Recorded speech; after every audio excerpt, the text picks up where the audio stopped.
नमस्कार दोस्तों, मैं हूं तुषार पाठक। स्वागत करता हूं आप सभी का स्टडी एटिक पर। दोस्तों, हम बात कर रहे हैं सेल्फ रिलायंट इंडिया मतलब आत्मनिर्भर भारत की। आप सब देख रहे हैं कि आज की डेट में चाइना के अगेंस्ट रिसेंटमेंट जो है वो बढ़ता ही जा रहा है और दुनिया भर के देशों में पैट्रियोटिज्म की भावना जो है वो जाग रही है। अगर आप डोनाल्ड जे ट्रम्प से पूछेंगे कि आपकी जो इकोनॉमी है वो रिसेशन से डिप्रेशन की तरफ जा रही है, इसका रिस्पॉन्सिबल कौन है, तो वो बड़े साफ शब्दों में कहेंगे कि चाइनीज वायरस। अब देखिए, सभी अपने देशवासियों की लाइफ को बचाने की जद्दोजहद में लगे हुए हैं। ऐसे में इंडिया में भी लोग काफ़ी लंबे टाइम से चाइना की एक्टिविटीज़ को ऑब्जर्व करते आ रहे हैं।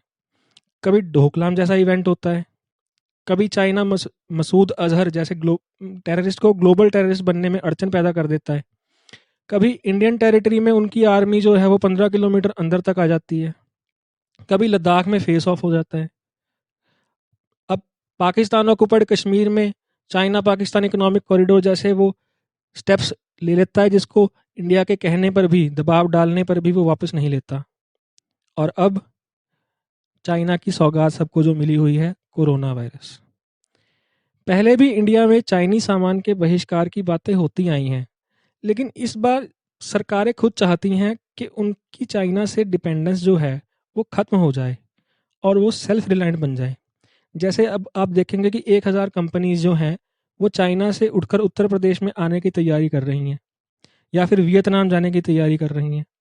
तो इससे ये तो हम बाद में देखेंगे कि चाइना को क्या फ़र्क पड़ता है, पड़ता भी है या नहीं पड़ता, लेकिन हमें और तथ्यों को भी समझना होगा। इंडिया की पॉपुलेशन बहुत ज़्यादा है और इसमें मिडिल क्लास की जो ग्रोथ है वो काफ़ी बढ़ी है, जिससे इंडिया के लोगों के पास कुछ खरीदने के लिए पैसा है। ऐसे में हर कंपनी इंडिया में आना चाहेगी और इंडिया की मार्केट को कैप्चर करना चाहेगी। हर कंट्री ऐसी ट्रेड डील चाहती है इंडिया से जिससे उसे इंडिया की मार्केट में कम टैरिफ पर एक्सेस मिल जाए। तो इंडिया वर्ल्ड के लिए आज की डेट में एक मार्केट है। अभी तक ऐसी कंट्रीज ने खूब फायदा उठाया है इंडिया की मार्केट का।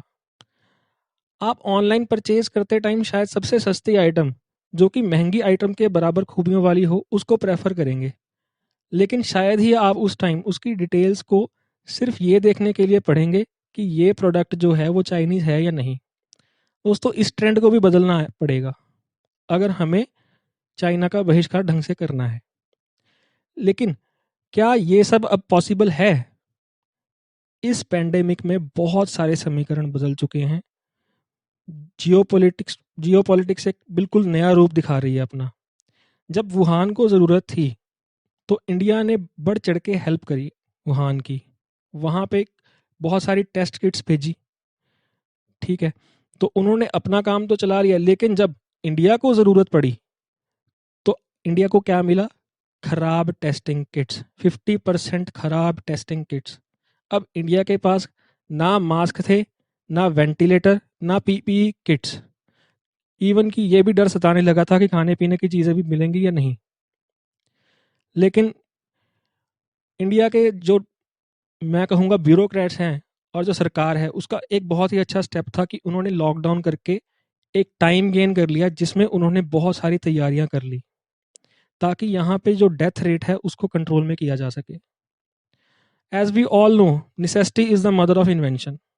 तो अब CSIR और NAL, इन्होंने मिलके क्या किया है, एक नॉन इन्वेसिव वेंटिलेटर जिसका नाम है स्वस्थ वायु, इसको इन्वेंट कर दिया है। अब ये एक तो नॉन इन्वेसिव है और जो कोविड-19 का पेशेंट जो कि अभी सीवियर कंडीशन में नहीं पहुंचा है, उसके लिए ये काफ़ी लाभदायक है। और इंडिया ने क्या किया, IIT रुड़की ने प्राणवायु नाम से एक इंडिजिनस वेंटिलेटर बना दिया। अब इंडिया ने क्या किया है, इंडिया ने PPE किट्स बनानी भी शुरू कर दी और कोविड-19 की टेस्टिंग किट्स भी बनानी शुरू कर दी, और अब हमारे पास मास्क भी सफिशेंट अमाउंट में है। लेकिन अभी इस बात की अवेयरनेस की ज़रूरत है कि जो आप ऐप्स, गेम्स, टेक्नोलॉजी और इक्विपमेंट यूज़ कर रहे हैं वो ज़्यादातर चाइनीज़ है। पहले तो ऐसी एडिक्टिव गेम्स और ऐप्स का बहिष्कार करना होगा, वो इंडिविजुअल बेस पर ही होगा।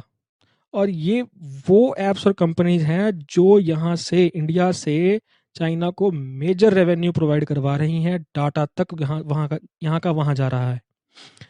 तो और क्या क्या चीज़ें हैं जिस पे इंडिया चाइना पर डिपेंड करता है?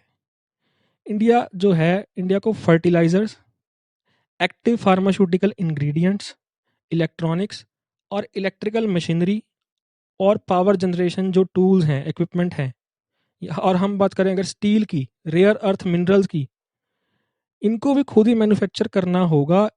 अभी तक हम जो हैं इसके लिए चाइना पर डिपेंड कर रहे थे।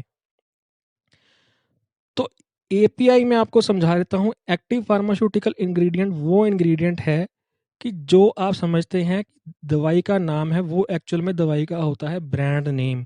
और जो केमिकल कॉन्स्टिट्यूएंट जो एक फार्मास्यूटिकल या फिर थेराप्यूटिक एक्शन प्रोड्यूस करता है, जिससे आप ठीक होते हैं, वो एक्शन जिससे आप बीमारी की हालत से ठीक होते हैं, वो वाला प्रोडक्ट जो है वो कहलाता है एक्टिव फार्मास्यूटिकल इंग्रेडिएंट। इसके अलावा एक गोली में या एक दवाई में एडिटिव्स होते हैं।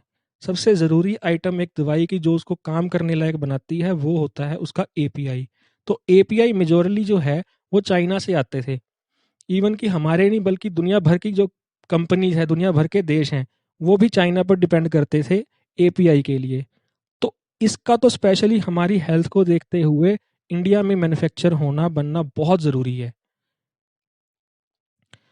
तो अब आपको ये समझने की ज़रूरत है कि इसको हम कैसे आगे बढ़ाएंगे इस मुहिम को।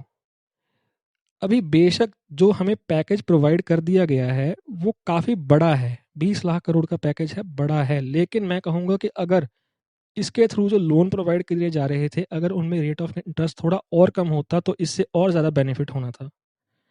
अच्छा, क्या एकदम से एक ही बार में ये कर पाना पॉसिबल है? जी नहीं। अगर हम कहें कि एक ही बार में हम जो है इसको आत्मनिर्भर भारत बना देंगे तो ये पॉसिबल कतई नहीं है। हाँ, चाइना मुक्त बना सकते हैं, चाइनीज़ मटेरियल से मुक्त कर सकते हैं, लेकिन हमें इस काम को फेज्ड मैनर में करना होगा। पहले तो हमें चाइनीज़ ब्रांड को रिप्लेस करना होगा किसी और कंट्री के अल्टरनेटिव ब्रांड से, या फिर वेट करनी होगी किसी इंडियन इंडस्ट्री के उस कमोडिटी को मैन्युफैक्चर करने तक। दूसरी अड़चन जो सेल्फ रिलायंट इंडिया के जो मुहिम है, ये जो पूरा सरकार चाहती है कि अब आत्मनिर्भर बन जाए, तो इसमें एक अड़चन दूसरी खड़ी करेगा WTO, world trade organisation. WTO trade rule बनाता है और एनफोर्स कराता है। अब इस टाइम पे डब्ल्यूटीओ को अंडरमाइन कर लेना बेहतर होगा इंडिया के लिए। और जो नेटिव इंडस्ट्री की ग्रोथ है इस पर हमें फोकस करना होगा। हालांकि ऐसा करने में हो सकता है कि डिप्लोमेटिक टाइज पर असर पड़े इंडिया और चाइना की, और चाइना की ह्यूज इंडस्ट्री के, मतलब जो चाइना की ह्यूज इंडस्ट्री से इंडिया को जो फ़ायदा होने वाला था, अब उसके अभाव में इंडिया को और भी गंभीर रिसेशन देखना पड़े, ऐसा भी हो सकता है। एक चैलेंज ये भी है कि इस महामारी के चलते डेथ टोल बिना बढ़ाए ये सब कैसे हो पाएगा? अभी देश की हेल्थ को इग्नोर किया ही नहीं जा सकता। तो क्या चाइना को रिप्लेस करके इंडिया फ्लरिश कर सकता है? इसमें काफ़ी बड़ा रोल इंडियन ट्रेडर्स का और स्टार प्रमोटर्स का होगा, जिन्हें ये एश्योर करवाना होगा कि उनकी अपनी इंडियन इंडस्ट्री के गुड्स जो हैं उनकी सेल में बढ़ोतरी हो रही है और वो फ्लरिश कर रही हैं, ना कि कोई ऐसी कंपनी जो आपके देश का या भारतीयों के सेंटिमेंट्स को पिंच कर रही हो। लेकिन ऐसा कंप्लीट फॉरेन कंपनियों का बायकॉट नहीं होने वाला। इंडिया के युवाओं को जॉब्स भी चाहिए जो इंडियन इंडस्ट्री के सफिशिएंटली ग्रो करने तक जनता का इनकम सोर्स बना रखें। तब भी ये कह पाना मुश्किल है कि इंडियन कंपनीज इस 20 लाख करोड़ के पैकेज से इतना ज़्यादा ग्रो कर पाएंगी जिससे पूरा देश सेल्फ रिलायंट हो पाए। ये एक बहुत लंबी लड़ाई है जिसमें सरकार की पॉलिसीज भी बदलती रहेंगी और इंडियन लोगों को भी बिना हिम्मत हारे अपना पूरा जोर लगाना होगा। कुछ एक फेमस चाइनीज़ ब्रांड्स हैं जो इंडिया में काफ़ी डोमिनेंट पोजीशन पर हैं, उनको आप खुद रिसर्च करके देख लीजिए। आप खुद सरप्राइज हो जाएंगे ये देखकर कि जो चीज़ें आपको इंडियन लगती थी वो भी चाइनीज़ निकली। मतलब चाइनीज़ इंडस्ट्री इस कदर फैली हुई है। हो सकता है सरकार खुद से कुछ सरकारी कंपनीज भी चलाए, उनको चलानी पड़ भी सकती हैं, लेकिन हमें ये देखना है कि इंडिया आज तक किस चीज़ में पीछे रहा और किस बात में आगे बढ़ने की ज़रूरत है।